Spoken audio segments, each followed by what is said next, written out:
Bueno, me ha encantado que empecemos con este Dios de pactos, que me reía porque en un momento cuando leemos el pacto que comienza de parte de David, David dice que ha terminado ya el tiempo de las guerras, se ha logrado tranquilidad y dice que él se ve ya en su mansión, en su palacio, y dice que él piensa, yo estoy en una casa de cedro toda bien plantada, y el tabernáculo del Señor está entre cortinas. Entonces a él le surge de su corazón esa intención de decir, vamos a construir una casa para Yahvé, ¿no? Pero él se presenta delante del Señor y el Señor le dice, pero si yo no he pedido que me construyan ninguna casa, ¿no? Pero me impacta mucho cómo el Señor le habla a David. Me imagino, ¿no? Hablándole como a un hijito, y le dice, ¿pero tú me vas a construir una casa a mí? Le dice el Señor.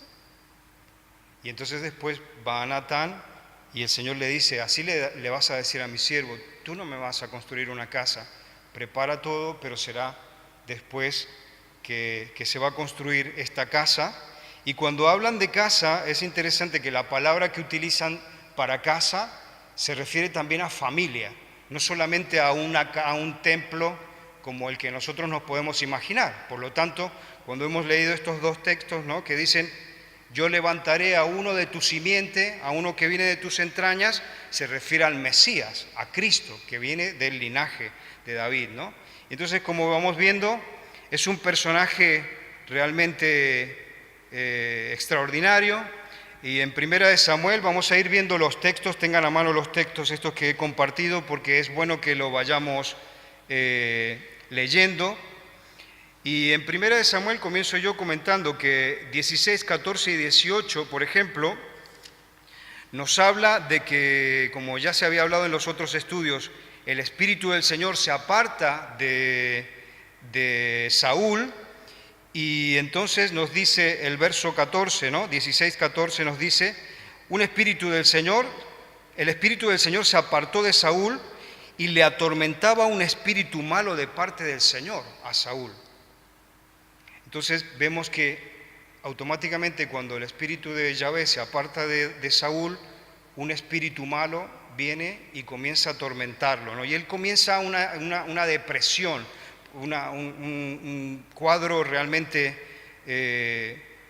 muy extraño, pero él comienza a decaer, su salud mental, como vamos a ir viendo, se va empeorando cada vez más, y dice que buscan a una ayuda, ¿no? Y entonces en el verso 18, alguien que estaba allí en la corte escucha de que necesitan ayuda para dar soporte al rey, y uno de los siervos de la corte, uno de los criados, dice el verso 18, entonces uno de los criados respondió diciendo, he aquí yo he visto a un hijo de Isaí de Belén, que sabe tocar y es valiente y vigoroso y hombre de guerra, prudente en sus palabras y hermoso, y el Señor está con él.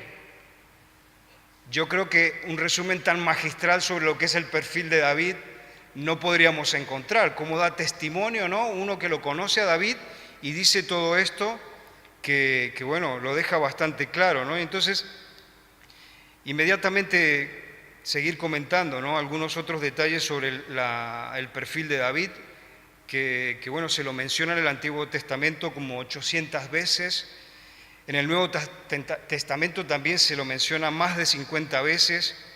La tradición histórica de la nación judía lo considera como una figura clave para toda su historia, y esto es porque en parte él fue el organizador de la nación judía, pero también, por otro lado, es quien establece el orden de la religión judía y sienta las bases para la adoración correcta del Señor. Y este dato me parecía muy importante porque ha sido inclusive algo que nos ha influenciado hasta nosotros como cristianos, porque nuestras iglesias reciben esa influencia de cómo David enseñó al pueblo cómo tenemos que adorar a Yahvé, a Dios, ¿no? Y el nombre de este héroe de la fe se aplica solamente a este rey en la Escritura, y se lo nombra como antepasado directo de Cristo, ¿no?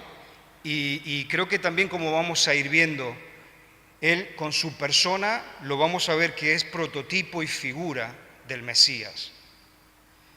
En cuanto al marco familiar, David es bisnieto de Ruth y de Booz, que son sus bisabuelos, y es el menor de 8 hermanos. Podemos leer el texto de 1 Samuel 17:12. ¿Quién tiene el texto de 1 Samuel 17:12? Y David era hijo de aquel hombre efrateo de Belén de Judá, cuyo nombre era Isaí, el cual tenía 8 hijos. Y en el tiempo de Saúl este hombre era viejo y de gran edad entre los hombres. Entonces, este texto nos habla de la familia de la cual procedía David. Su papá era Isaí. También desde pequeño se le encargó el oficio de pastorear las ovejas de la familia. Estaba allí en el campo, solito, cuidando las ovejas de su padre. Y fue un trabajo realmente importante dentro de lo que fue su formación, porque allí él formó un carácter muy valiente, un coraje realmente fuera de lo común y también unas habilidades que le sirvieron después para ser un guerrero excepcional, que eso lo vamos a ver ya enseguida cuando tiene este duelo de campeones, ¿no? Y el que tiene 1 Samuel 17, 34 y 35 lo puede leer. David respondió a Saúl: tu siervo era pastor de las ovejas de su padre, y cuando venía un león, o un oso, y tomaba algún cordero de la manada, salía yo tras él, y lo hería, y lo libraba de su boca, y si se levantaba contra mí, yo le echaba mano de la quijada, y lo hería y lo mataba. Impresionante, ¿no? Con una actividad tan del día a día, él fue aprendiendo destrezas que después serían para un soldado, ¿no?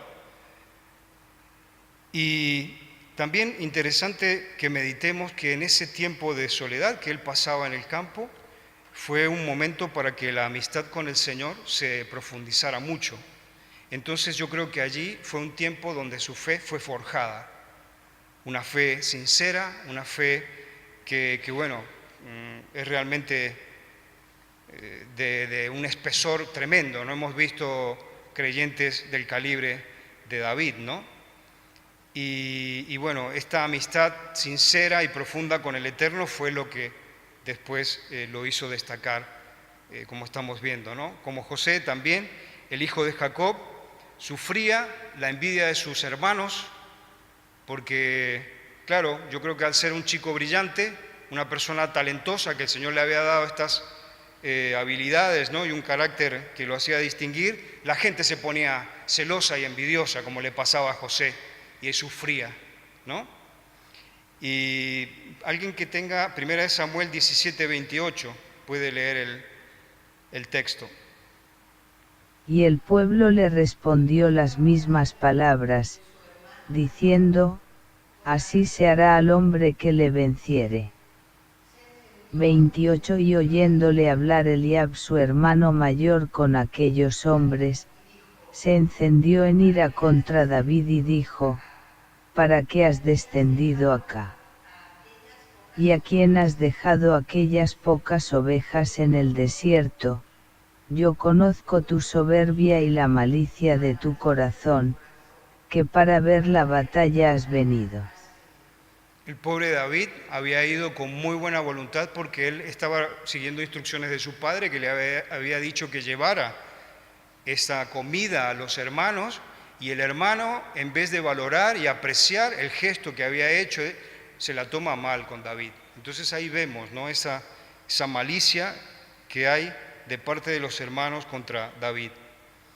Y también otro detalle interesante es que, aunque era de modesto y sencilla y simple ascendencia, o sea, él venía de una familia muy humilde, campesina, pero esto no va a importar para que el Señor cambie todas las cosas y él se transforme en una persona del cual van a descender grandes hombres que estarán en la misma línea genealógica del Señor Jesucristo, ¿no? Y me gusta mucho, leía, por ejemplo, Mateo capítulo 1, cuando habla de la genealogía de Cristo, Y solamente el verso 1 ya nos da la pauta de esto que estamos hablando, ¿no? Dice, libro de la genealogía de Jesucristo, hijo de David, hijo de Abraham.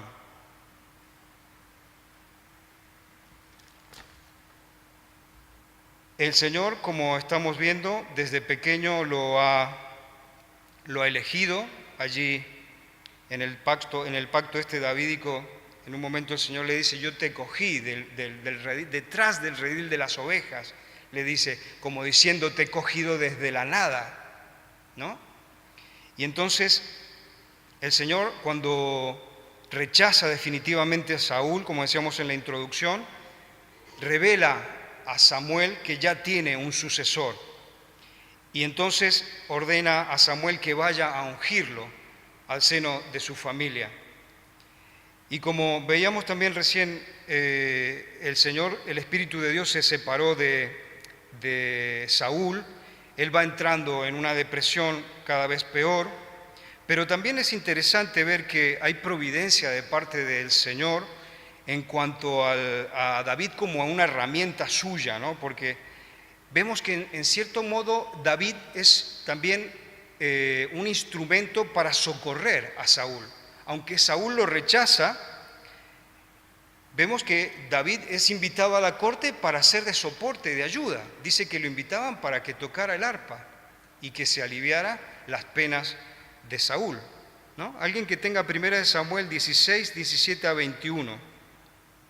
Que lo lea, por favor. 17 Y Saúl respondió a sus criados, buscadme, pues, ahora alguno que toque bien, y traédmelo.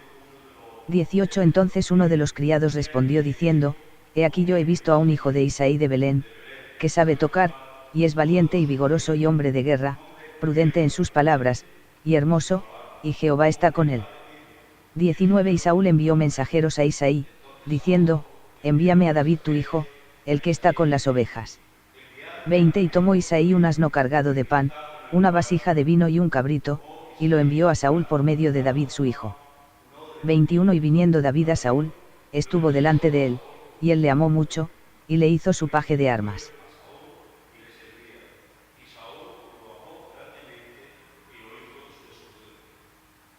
Muchas gracias. Entonces vemos aquí que hay una conexión muy importante entre los dos reyes. Uno que todavía no se sabía que era el sucesor de Saúl y el otro que iba a decrecer. Y Saúl, como vemos, ha permitido que David entre, se quede allí en la corte, y un día se produce este duelo de campeones que comentábamos, ¿no? Era una costumbre de la época. Cuando dos ejércitos estaban enfrentados, era costumbre que elegían a dos representantes, dos de los campeones de ellos, y se enfrentaban para que, bueno, el que ganara la batalla, un poco que marcaba el triunfo del ejército, ¿no? Y entonces en este duelo que nos escribe Samuel en el capítulo 17, también se ve, ¿no?, cómo brilla toda esta habilidad que comentábamos, ¿no?, que había adquirido Saúl desde pequeño, allí en el campo, en medio de los animales, con esa onda, cómo la utiliza y mata, ¿no?, a Goliat. Y a partir de allí se abre una oportunidad muy buena para David de alcanzar y lograr las promesas que había hecho Saúl para el campeón. Y Saúl había prometido que el que ganara, el voluntario que se presentara, y si ganaba al contrario, le había prometido que se casaría con la hija mayor de él, que era Meral, y también liberaría de impuestos a toda la familia. Dos promesas realmente muy buenas, ¿no?, que le había hecho. Pero algo que no se preveía sucedió. Y es que cuando David regresaba después de haber matado a Goliat, las mujeres israelitas le daban la bienvenida y lo recibían, bueno, cantando y vitoreando sus logros, ¿no? Alguien que tenga 1 Samuel 18, 7 y 9, que lo vaya preparando. ¿Y qué pasó? Cuando estas mujeres cantaban y vitoreaban a David, ¿qué sucedió? Que Saúl se sintió muy herido, porque él más o menos a esta altura llevaba unos 20 años quizá reinando y guerreando al frente de Israel. Y entonces el hecho de que viniera una persona tan joven y que el pueblo reconociera, como estaba reconociendo, que él había matado a miles, pero David a sus 10.000, hirió su orgullo profundamente. Y entonces ahí tenemos lo que dice Samuel en 18, 7, 9. ¿Quién lo tiene? Y cantaban las mujeres que danzaban, y decían: Saúl hirió a sus 1000, y David a sus 10.000. 8. Y se enojó Saúl en gran manera, y le desagradó este dicho, y dijo: a David dieron 10.000, y a mí 1000, no le falta más que el reino. 9. Y desde aquel día Saúl no miró con buenos ojos a David. Como vemos, marcó un punto de inflexión. A partir de allí, la envidia, los celos de Saúl lo comenzaron a carcomer cada vez peor, y bueno, su odio va en aumento, ¿no?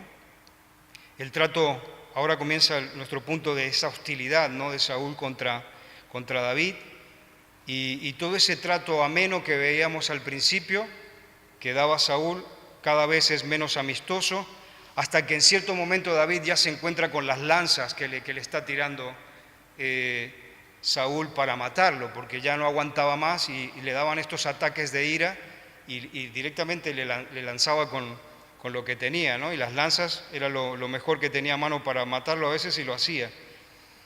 Y el que tiene Primera de Samuel 18:10 y 19:10, si lo puede leer.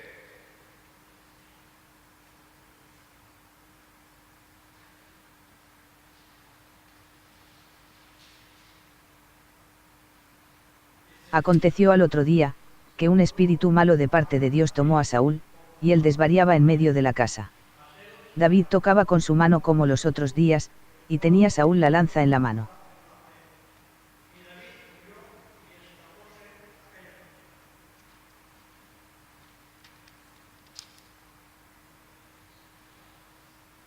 Perfecto, sí, las dos citas son prácticamente iguales, porque la leo 19:10 y la 18:10 es la misma. Son dos situaciones idénticas, que tiene ataque de rabia, de ira, y reacciona de esta manera. Aparte de eso, Saúl defrauda a David en cuanto a la esposa prometida, no se la da, se la dan a otro hombre, y entonces defrauda a David. Y después le hace como otra trampa, porque le dice, se entera de que su hija Mical está enamorada de David, y entonces él aprovecha y dice: mi hija está enamorada, si quieres que te dé a mi hija más pequeña en matrimonio, entonces tienes que ir a matar 100 filisteos, y si me traes la prueba de que has matado 100 filisteos, entonces te voy a dar permiso de que te cases con mi hija, ¿no? Entonces eso fue una estrategia solamente para matarlo, ¿no? Primera de Samuel 18:25. ¿Quién lo tiene? Y Saúl dijo: decid así a David, el rey no desea la dote, sino 100 prepucios de filisteos, para que sea tomada venganza de los enemigos del rey. Pero Saúl pensaba hacer caer a David en manos de los filisteos. Como vemos, sí, era una trampa muy sucia para matarlo. Y en Samuel 19:1, el que lo tiene, que lo lea. Habló Saúl a Jonatán su hijo, y a todos sus siervos, para que matasen a David, pero Jonatán hijo de Saúl amaba a David en gran manera. Aquí ya la locura ha llegado a un extremo, ¿no? Donde él está tratando de persuadir a toda la corte para que vayan en contra de David y que lo mate, que alguien que lo mate, ¿no? Y aquí también me parece interesante cómo hay una alianza entre Mical, la esposa de David, y Jonatán, el hijo de Saúl, hermano de Mical, que ambos se coordinan y se alían para proteger a David, ¿no? El Señor providencialmente lo protege a través de ellos. Pero bueno, como vemos, esto va de mal en peor, y el otro punto que vemos es que David tiene que huir, porque ante la imposibilidad de frenar el odio que tienen contra él, se va y huye. Y no puede descansar en ningún lugar, porque está perseguido por todas partes, y no hay ni profeta ni sacerdote que le pueda dar un refugio, porque claro, aquellos que le daban refugio son cruelmente castigados por el rey que está enloquecido, ¿no? Y así lo vemos en 1 Samuel 22, 6, 19, que un grupo de personas protege a David, pero el rey se entera y son masacrados, los mata. Y después de escapar entonces, David todo este tiempo escapando, logra organizar una banda que se transforma como en un mini ejército que se dedicaba a proteger las propiedades de los israelitas que estaban lejos de la ciudad, y entonces ellos brindaban protección y cobraban como por el servicio, digamos, ¿no? Sería como una fuerza de seguridad de las que hay actualmente, ¿no? Y se llamaba la banda de Adulam. Y bueno, la verdad que les fue bien y fue una posibilidad que tuvo David para alejarse, ¿no?, de la muerte. Los capítulos 24 y 26 de 1 Samuel nos hablan que inclusive hubo 2 oportunidades en que David perdona a Saúl, le perdona la vida, 2 veces que tiene él la posibilidad de matarlo, pero no lo hace, y esto nos da la pauta de que aplica los valores del Señor. Pero bueno, él sigue con la imposibilidad de frenar todo este odio de Saúl y llega a un acuerdo con un rey filisteo que se llama Aquis, que es del país de Gad, y en 1 Samuel 27, 6, 7 nos dice que se le permitió a David asentarse en esta ciudad Siclac. Y vamos a ir terminando nuestra meditación, ¿no?, porque la verdad que podríamos tener un estudio mucho más largo, ¿no? Pero hasta ahora lo que hemos visto ya nos da, ¿no?, un panorama importante de la vida de este rey. Más adelante el segundo libro de Samuel nos va a decir que continuó enfrentándose al enemigo en muchas batallas, que tuvo muchos conflictos también, hasta que alcanzó el máximo esplendor, cuando logró unificar todo el reino y lograr el esplendor de Israel. Pero en su mayor apogeo vemos que cometió pecados muy graves David. Y esto también es interesante que lo hagamos notar, porque la Escritura es muy clara en que no quiere esconder esta mancha de este héroe de la fe, ¿no? Él en un momento mata a uno de sus generales, ¿no?, y lo hace para quedarse con la mujer de ese general, ¿no? Pero bueno, como estamos diciendo, la Escritura tiene una función para nosotros de instruirnos, y quien tiene Romanos 15:4, que lo lea ahora, por favor.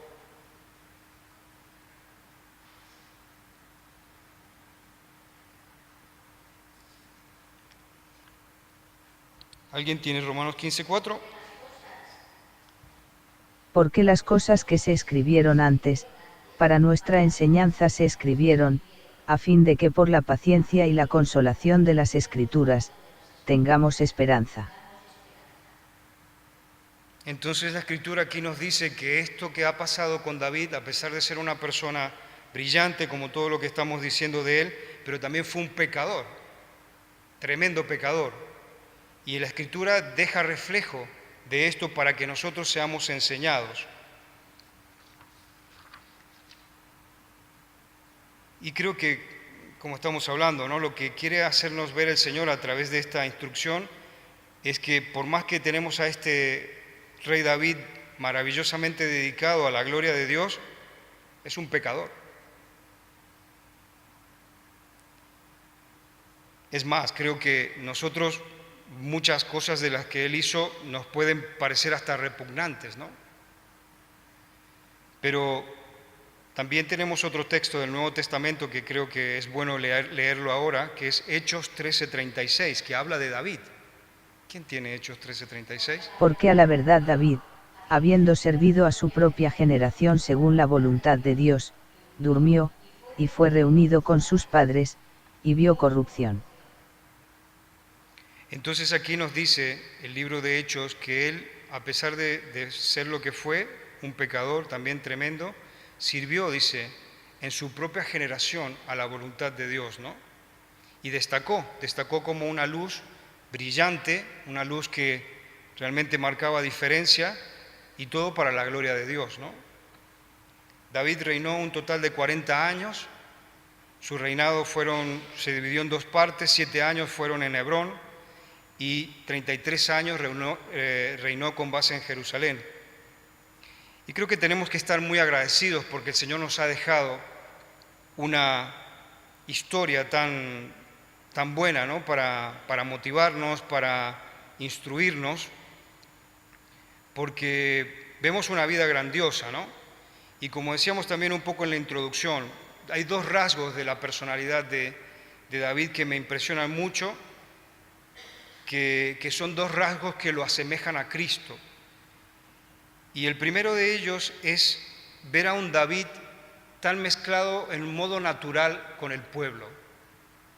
O sea, él era un hombre que por más que era la máxima autoridad de Israel, pero era muy natural al estar con el pueblo. Y esto me hacía pensar en Cristo y en su encarnación, que la Escritura dice que Él no estimó su gloria para venir a encarnarse y vivir en medio nuestro, ¿no? Ese por un lado, ese rasgo, ¿no? Y por otro lado, me impresiona mucho también el espíritu guerrero que tenía David, ¿no? O sea, un soldado, un luchador, un guerrero que pelea allí con los animales de jovencito, que pelea contra Goliat, como veíamos ahí en el duelo de campeones, que pelea contra Saúl, este rey que él servía y al final lo odia por servirle. Pero aquí me hace ver a Cristo, porque Cristo lucha también y lucha por salvarnos a nosotros. Entonces creo que son dos rasgos que nos dejan a nosotros pensar, ¿no? Cómo este rey David es prototipo de Jesús. Y me gustaba terminar con una nota de Spurgeon, este príncipe de los predicadores, que un día más o menos como hoy, parecido, solo que era un domingo, era fin de junio, 1881, y él está predicando sobre David, y dice en la predicación, dice esto: yo casi me regocijo de que la vida de David no haya sido una vida intachable, dice Spurgeon, pues sus errores son instructivos para nosotros. Estamos delante de la vida del hombre según el corazón de Dios, pero aún así es la vida de uno que se ha descarriado como una oveja perdida, pero que fue recuperado por la gracia del gran pastor. Y es por esto que nosotros podemos identificarnos con este gran rey, ¿no?